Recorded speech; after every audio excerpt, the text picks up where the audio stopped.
Mahigit 3,000 na ang naitalang kaso ng tigdas ayon sa health data ng gobyerno ng Canada ngayong 2025. Paalala ng isang doktor sa patuloy na measles outbreak sa bansa sa report ni Rhea Santos.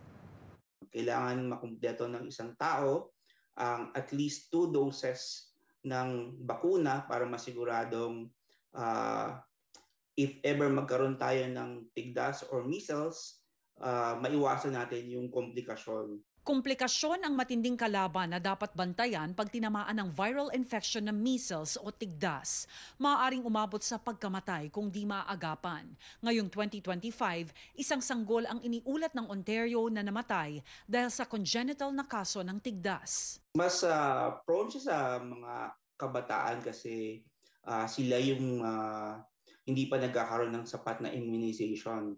Lalo na yung mga infants, we don't give the vaccine until 12 months old for the first dose, and then the second dose will be around 15 to 18 months or even before sila mag-start ng schooling.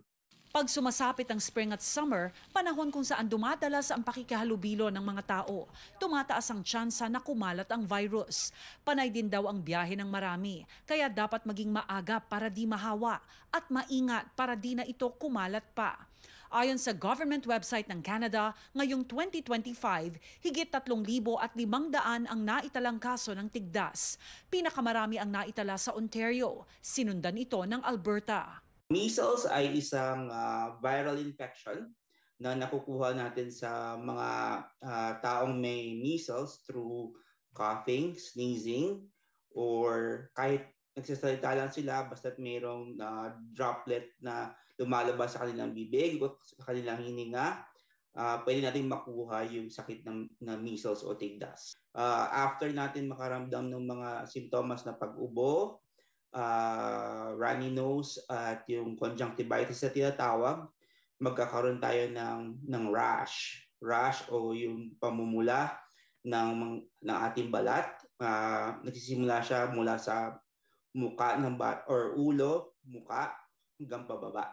Supportive treatment tulad ng gamot sa lagnat at pag-inom ng sapat na fluids kung umabot sa diarrhea o dehydration ang makakatulong habang hinihintay ang paggaling. Umaabot sa halos 2 o 3 linggo ang sakit na ito kung wala namang komplikasyon. Kaya importante raw na makuha ng mga bata ang bakuna laban sa tigdas. Pwede pa rin tayong magkaroon ng tigdas kahit meron tayong immunization. Maiwasan lang natin yung severity ng pagkakaroon ng tigdas. Severe diarrhea na nagtatayo yung bata na may dehydration. That's the time that you should consider going to the emergency department. Diin pa ni Estioco ang mga aral na itinuro ng COVID tulad ng paghuhugas ng kamay at pagtakip sa bibig kung umuubo ang mabisang paraan para di kumalat ang virus. Rhea Santos, Omni News, Vancouver.